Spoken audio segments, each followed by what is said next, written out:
Hey, I am Mr. Grippa, your simple anatomy teacher. I'm going to walk you through a blood cell's journey through the Cardiovascular system. Start with the path of a red blood cell.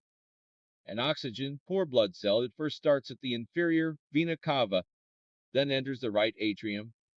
The right atrium contracts, pushing the blood through the tricuspid valve into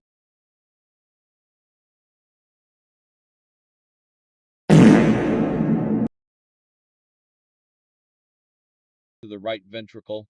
The right ventricle contracts, pumping the blood through the pulmonary valve to the pulmonary artery, a trip straight to the lungs.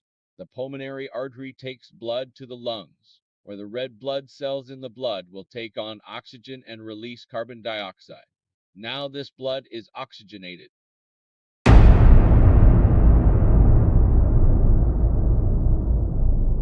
Oxygen-rich blood is now ready to return to the heart for circulation throughout the body. The oxygenated blood travels through a pulmonary vein to the left atrium. The left atrium contracts, and the blood travels through the mitral valve, also known as the bicuspid valve, into the left ventricle. The left ventricle contracts and pumps the blood through the aortic valve and out a major artery known as the aorta.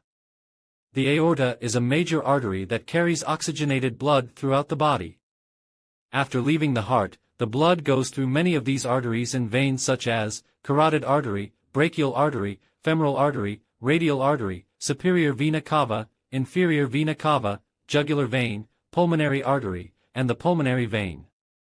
The cardiovascular system moves blood in two loops: pulmonary circulation, which goes from the heart to the lungs, back to the heart, or the systemic circulation, which goes from the heart to the body, and back to the heart. The heart and blood vessels work together to keep the body healthy. Haha, look, there's me fishing in a boat.